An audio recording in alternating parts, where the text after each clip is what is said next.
What's going on YouTube? Welcome to my channel, the 10K Property Report. I am Kay, and today we're going to talk about how you can still buy a property under $10,000 in America, and I will show you proof, okay? Without further ado, let's get it started. So this is the property that I wanted to show you. It is a duplex. What's for sale is not a duplex. You're buying part of the duplex, so one half of the duplex. And as you can see, it comes with a garage, a single car garage, and it is 2 bedrooms, 1 bath, 1,024 square feet, $9,900. So it's right there at the cusp of $10,000. All right, let's go through the pictures and then I'll kind of discuss where it's located and get further details for you. All right, so this is the interior of the property. And yeah, that carpet, in my opinion, would have to come up and go. If you are purchasing this as an investment, make sure that you are not over improving the property, that you're doing just enough, not just enough, that sounds bad, that you're doing enough to really make it rental ready. Okay, so the carpet, in my opinion, still needs to come up. It's the brown, carpet from like the 70s or 80s. And yeah, but that's not too big of a, deal.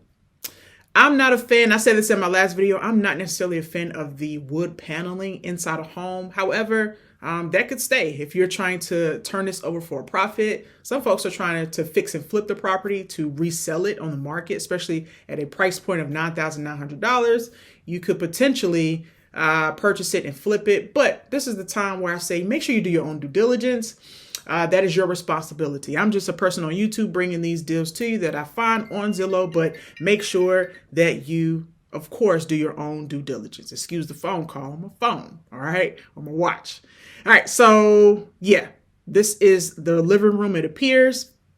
This is another room, or it could be the same room, just different angles, and 2 bedrooms, 1 bath. Okay, so not an entirely huge home, but big enough, once again, for a family or to, get a profit. All right, so let's check out where this property is located and get some more details as to, what's going on here. So this property is located in West Virginia. All right, so this is the address. For those folks who are new to the channel, if you say, Kay, I am interested in this property, tell me more. How do I get in contact with the realtor? The realtor's information is listed on this listing. Okay, so that's how you get in contact with them. It was built in 1920. All right, so that's a fairly old property. And it is 1,024 square feet. I mentioned that earlier.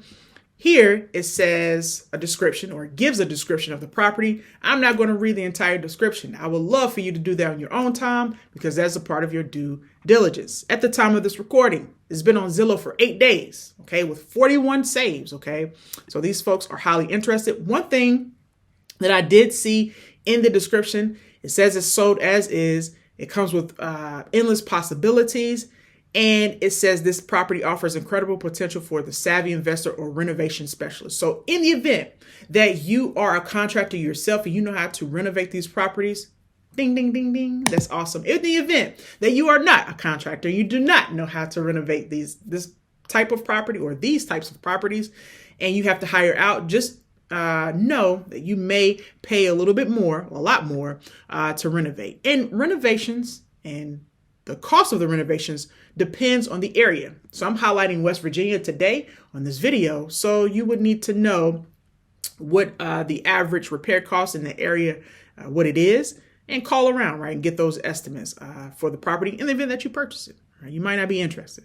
So this particular property, I'm looking under, let me slow down and show you where I'm looking so I can show you where to get this information. By the way, if you want to know more about the numbers, how to calculate cash on cash return, what is cash on cash return? Every investor needs to know that to identify if this is a good property to invest in or not. And if you need that instruction, that step-by-step guide on how to do that, I have done another video. I will link it in the description so that you will know, hey, this is a good deal, or hey, this is not a good deal. I do not want to waste my money. Okay, so keep that in mind. So what I'm looking at now, I want to look at the property taxes annually for this property. So I'm going to look under facts and features. Okay, so under facts and features, you scroll all the way down and it will tell you the annual taxes for this property under financial and listing details. and that amount is $419. Now you may say, Kay, that's pretty cheap. Other people may say that's pretty expensive. It varies depending on the part of or what part of the country you are located in. However, in my experience with doing this for a while, that's relatively low. All right. So I've gotten investment properties that are way above that for property taxes. And yes, property taxes do matter. Another thing I wanted to highlight with this property is that the Zestimate, of course, this is Zillow's estimate on what they predict the rental market in this area is. Zestimate, or Zillow, predicts that the rental rate is $1,434. Okay, so you need to identify, is that a good rental rate or not? Is that an accurate rental rate or not? All right. And I've gone over in my past videos, make sure you check them out. Some other websites you can go to try to figure out the rental rate for a particular area. All right. All right. Another thing you might want to consider is environmental. So the flood zone. So here under climate risk, it has the flood zone, FEMA zone, a minimum risk of flood in the area. Of course, you want to double check, triple check with First Street. That's another website you can go to identify flood zones or non-flood zones, and also FEMA's website as well. All right. This picture gives a ton of data. It tells what has sold. Like this property sold for $39,000. It's relatively close to the subject property that we're discussing today. So you can use that at your own, leisure. But I wanted to show you on the map where this particular property was. Coincidentally enough, this property, this is Google Earth, by the way. What I did was I placed the address into Google Earth and it pulled this up. Now, we know that West Virginia is mountainous. So from what I can see, as I tilt everything, so the subject property is here, this red dot. When I tilt it, you can kind of tell that this, and you kind of look at the topography a little bit. This is, I'm assuming, the mountain here, and our subject property is here. Now, the downside with Google Earth for this particular property is it didn't allow me to go street view for this property. Once you click the little guy here, it only allows me to see from the highway. I was trying to get on this street here so I can see more of the property, but it's okay. You kind of get the gist of what's going on here.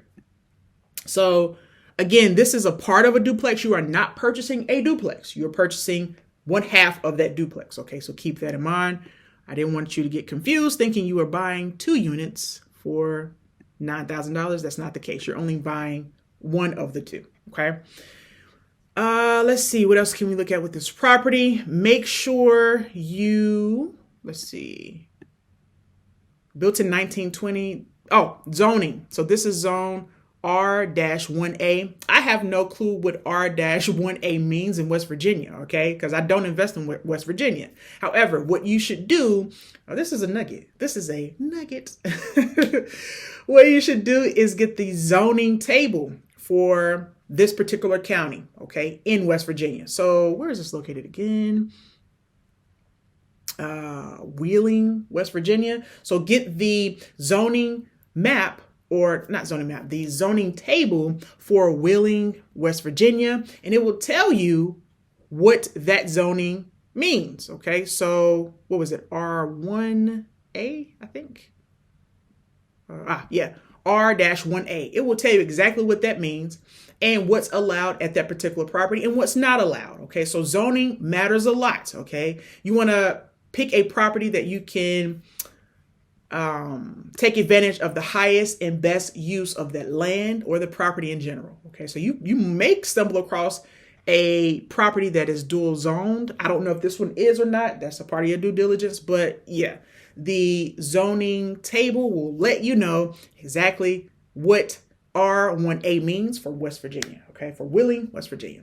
That's the end of my video. I truly do appreciate you watching to this point of the video. If you made it this far in the video, in the comment section, put 10K. It allows me to know you made it this far, and I truly do appreciate it once again. Until next time, guys, you stay blessed.